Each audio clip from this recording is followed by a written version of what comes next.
Hi everyone. இந்த வீடியோவில் Kit Wright எழுதின Dad and the Cat and the Tree அப்படிங்கிற போயத்தோடைய சம்மரி பார்க்க போகிறோம். அதுக்கு முன்னாடி நம்ம சேனலை சப்ஸ்கிரைப் பண்ணிடுங்க, மறக்காமல் பக்கத்தில் இருக்கிற பெல் ஐக்கானை கிளிக் பண்ணுங்கள். அப்போ தான் நான் போடுறேன் நிறைய வீடியோஸோடைய நோட்டிஃபிகேஷன் உங்களுக்கு வரும்.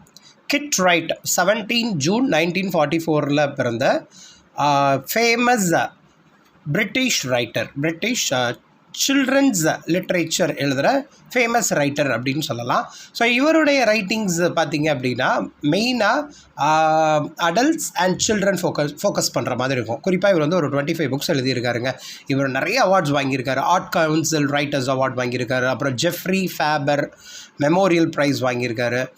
அப்புறம் ஹாத்வாண்ட் ப்ரைஸ், அப்புறம் ஆலிஸ் ஹண்ட் பார்லட் ப்ரைஸ், அப்புறம் ஹெய்ன்மேன் அவார்டு இதெல்லாம் வாங்கியிருக்காரு.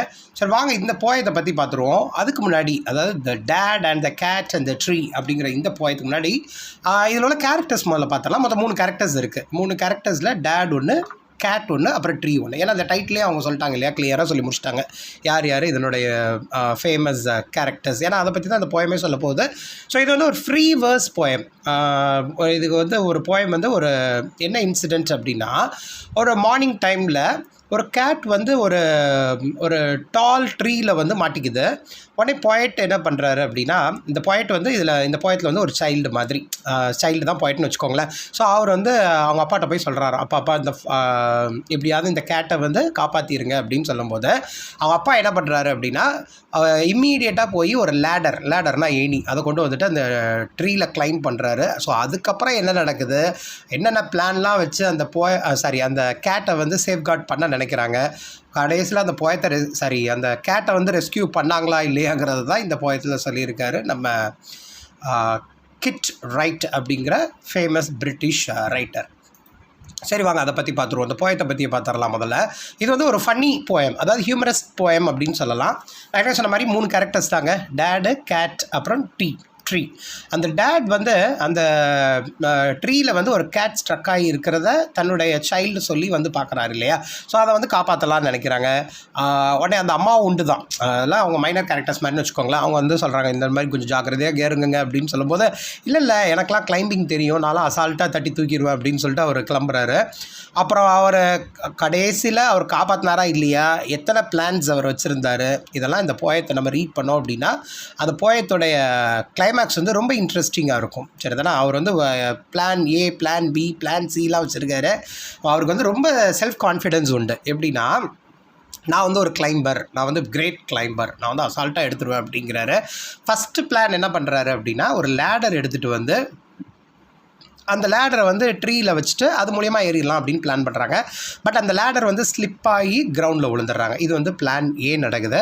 அதுக்கப்புறம் ஒரு பிளான் ட்ரை பண்ணுறாங்க, என்னென்ன பிளான் நடக்குதுன்னு பார்க்கலாம். ஸோ பிளான் பி என்ன பண்ணுறாரு பாருங்கள், அவங்க எல்லாத்தையும் சொல்கிறாங்க, கொஞ்சம் தள்ளி நின்றுக்கோங்க அப்படிங்கிறாரு. உடனே அவங்க இருந்துட்டு அவங்க அம்மா இருந்துட்டு சொல்கிறாங்க, ஐயோ மறுபடியும் விழ போகிறீங்களா என்ன அப்படின்னா, நோ திரும்பியா நானா விழ போகிறேண்ணா, ஃபன்னி ஜோக் அப்படின்னு சொல்லிட்டு திரும்ப அவர் அப்படி குதித்து அந்த பிரான்ச்சை வந்து ஸ்விங் பண்ணலாம், அதில் தொங்கணும் அப்படின்னா அந்த கேட் விழுறதுக்கு வாய்ப்பு இருக்குது அப்படின்னு நினச்சா, அந்த பிரான்ச் அவர் தொங்கினார் இல்லையா, அது உடஞ்சி கீழே வந்து விழுந்துடுறாரு. ஐயோ பாவம், இது உள்ள இப்படி நீங்கள் பண்ணீங்க அப்படின்னா உங்களுடைய கழுத்து தான் ஒடிய போகுது அப்படின்னு சொல்கிறாங்க. அப்புறம் பிளான் சி ட்ரை பண்ணுறாரு. பிளான் சி என்ன பண்ணுறாரு பாருங்க, பிளான் சி சக்ஸஸ் தான். எப்படி சக்ஸஸ் அப்படின்னா, டேட் ஒரு வழியாக எப்படியாவது அந்த கேட் இருக்கிற இடத்துக்கு போயாச்சு, கேட் ஸ்ட்ரக் ஆகி இருக்கிற இடத்துக்கு போனார் இல்லையா. பட் அதுக்கப்புறம் என்னாச்சுங்கிறது தான் கான்செப்ட்.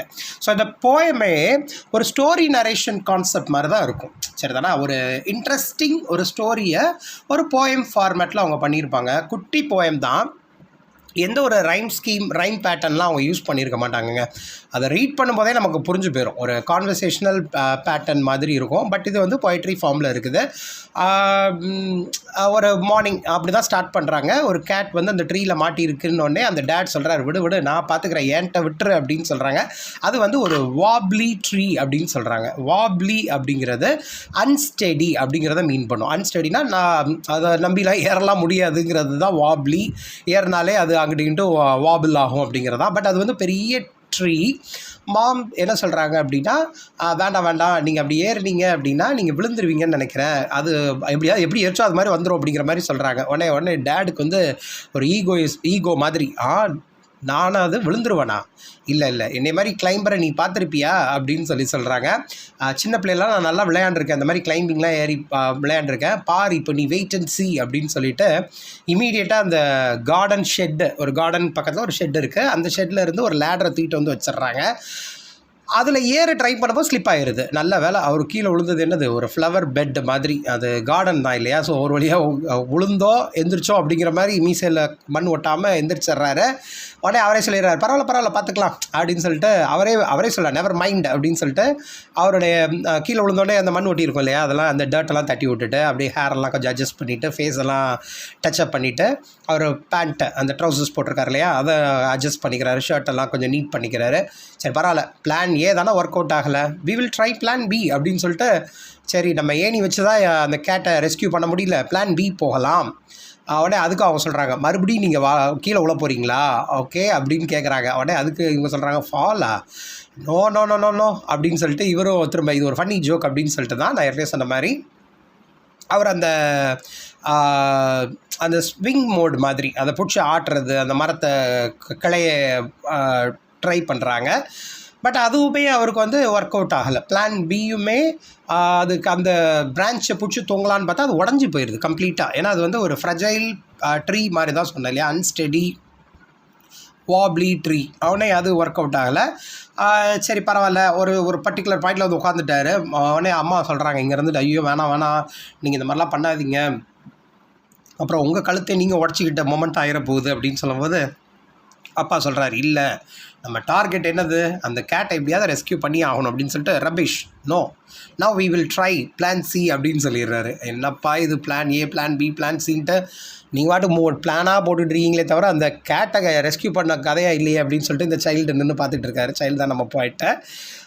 சரி ஓகே, என்ன பிளான் பண்ண போகிறாரு அப்படின்னா, நான் செமையாக கிளைம் பண்ணுவேன்ப்பா, எனக்கு ஏணி கூட தேவையில்லை, இதை பிடிச்சி தொங்கணும்லாம் அவசியம் கிடையாது, ஸ்விங் பண்ணணும்லாம் அவசியம் கிடையாது, பெட்டர் நான் கிளைம் பண்ணுறேன் அப்படின்னு சொல்லிட்டு மரத்தில் ஏற ஆரம்பிக்கிறாரு. அந்த கார்டன் வாலில் ஏறி, இப்போ நான் எப்படி கிளைம் பண்ண போகிறேன் பாருங்கள் அப்படின்னு சொல்லிட்டு அந்த கார்டன் வால் பக்கத்தில் ஒரு சுவர் இருக்குது, அதில் ஏறி அப்படியே டப்புன்னு ஏறிக்கிறாரு.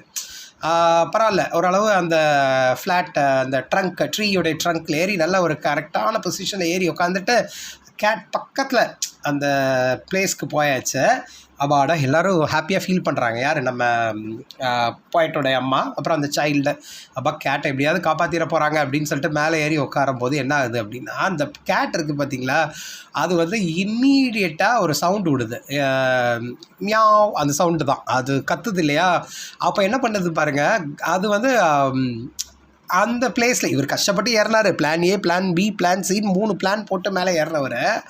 அந்த கேட்டை ரெஸ்கியூ பண்ண தான் இவர் போகிறாரு. பட் அந்த கேட் என்ன பண்ணுதுன்னா, மேலே இருந்து அப்படி ஒரு ஒரே ஜம்ப்பு அசால்ட்டாக அப்படி கிரவுண்டில் எப்படி துள்ளி குதிச்சிருது. இவங்க இவ்வளோ கஷ்டப்பட்டு ஏறுறாங்க, பட் அது ஒரு ஜம்ப்பு.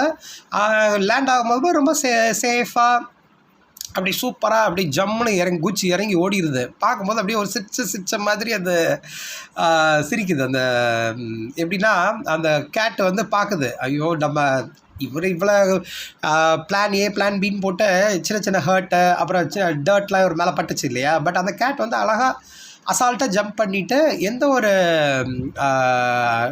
ஹர்ட்டிங்லாம் அந்த கேட்டுக்கு நடக்கலை. ரொம்ப ஹாப்பியாக ப்ளீஸ்டாக ஒரு ஸ்மைல் பண்ணிவிட்டு அது கேட் போயிடுது. பட் நம்ம அப்பா இவர் இருக்கார் இல்லையா, கிட் ரைட் சொல்கிறாரு, by poor old Dad still struck up the tree அப்படின்னு சொல்லி முடிக்கிறாரு இந்த போயத்தை. ஆஹா, நீ புனையை காப்பாற்றலான்னு போனீங்க, அது அழகாக குதிச்சுட்டு ஜம்முன்னு சிரிச்சிட்டு ஒரு ஹாப்பியாக, அது ஒரு ஹாப்பி ஏதோ ஒரு அச்சீவ்மெண்ட் அச்சீவ் பண்ண மாதிரி சூப்பராக அப்படி போயிடுது. பட் இதில் போய் இப்போ மாட்டிட்டு முடிச்சது யார், அப்பா நீங்கள் தான். அதாவது சேஃபாக லேண்ட் பண்ணுறேன்னு சொல்லிட்டு நீங்கள் ட்ரீயில் கரெக்டாக உட்காந்துட்டீங்க, பட் அங்கேருந்து உங்களால் இறங்க முடியாமல் நீங்கள் தவிக்கிறத எங்களால் பார்க்க முடியுது அப்படின்னு சொல்லிட்டு இந்த போயத்தை முடிச்சிருப்பாரு. ரொம்ப சூப்பரான போயம்ங்க, ஒரு ஃபன்னி போயம். ரீட் பண்ணும்போதே ஒரு சைல்ட்ஹுட் எக்ஸ்பீரியன்ஸ் நம்ம கெயின் பண்ண மாதிரி இருக்கும். அதாவது நம்மளும் இந்த மாதிரி ஏதாவது ஒரு ட்ரீ கிளைம்பிங், நம்ம ஊரில் நம்ம வீட்டு பக்கத்தில் இருக்கிற சின்ன மரங்கள், பெரிய மரம்னு சொல்லலை, ஒரு சின்ன மரத்தில் நம்மளால் முடிஞ்ச அளவுக்கு ஏறி அல்லது கீழே விழுந்து அதுக்கப்புறம் நம்ம சக்ஸஸ்ஃபுல்லாக அச்சீவ் பண்ண விஷயங்கள், அதெல்லாம் இந்த போயத்தை ரீட் பண்ணும்போது நமக்கு தெரிய வரும். அதுக்காக பூனையை போய் சேஃப்கார்ட் பண்ணோன்னு சொல்ல வரல நான். பட் இந்த போயத்தை ரீட் பண்ணும்போது லைன் பை லைனாக நம்ம ரீட் பண்ணோம் அப்படின்னா, இந்த ஹியூமரஸ் போயம் மூலியமாக நம்மளுடைய சைல்ட்ஹுட் மொமெண்ட்ஸில் ஏதாவது ஒரு இன்சிடென்ட் ட்ரீ கூட ரிலேட் பண்ணியிருப்போம். எய்தர் ஸ்விங்கிங்காக இருக்கலாம், அல்லது ரெஸ்கியூவிங் எனி அனிமல்ஸாக இருக்கலாம், அல்லது அந்த ட்ரீ கூட விளையாண்ட விஷயங்களாக இருக்கலாம். ஸோ இதெல்லாம் நம்ம போயட் நம்ம கிட் ரைட் இருக்கார் இல்லையா, அவர் வந்து இந்த போயத்தை ரீட் பண்ணுறது மூலயமா அதை நினைவு கூறுற விதமாக இந்த போயம் அமைஞ்சிருக்கு. ஸோ அந்த டேட் எவ்வளோ கான்ஃபிடென்ட்டாக பிளான் ஏ ஒர்க் அவுட் ஆகலைன்னா பிளான் பி இல்லைன்னா பிளான் சி அப்படின்னு அடுத்தடுத்து போனார் இல்லையா, அது மாதிரி தான் லைஃப்பில் வந்து நம்ம ஒரு விஷயத்தை வந்து ஸ்கிப் பண்ணுறோம் அல்லது நம்மளால் செய்ய முடியலன்னு நம்ம விட்டுறவே கூடாது. அந்த மொமெண்ட் முடியல அப்படின்னா we will try with another concept, வேறு இது அந்த விஷயத்தை அச்சீவ் பண்ணுறதுக்கு நம்ம வேறு என்ன பண்ணலாம் அப்படிங்கிற மாதிரி ஆல்டர்னேட்டிவ் பண்ணிகிட்டே போனோம் அப்படின்னா லைஃப் இன்ட்ரெஸ்டிங்காக இருக்கும் அப்படிங்கிறதா இந்த போயத்தோடைய தீம். ஸோ இந்த மாதிரி இங்கிலீஷ் லிட்ரேச்சர் ரிலேட்டட் வீடியோஸ் நிறைய பார்க்குறதுக்கு நம்ம சேனலை சப்ஸ்கிரைப் பண்ணிடுங்க. மறக்காமல் பக்கத்தில் இருக்கிற பெல் ஐக்கானை கிளிக் பண்ணுங்கள். அப்போ தான் நான் போடுறேன் நிறைய வீடியோஸோட நோட்டிஃபிகேஷன் உங்களுக்கு வரும். தேங்க்யூ.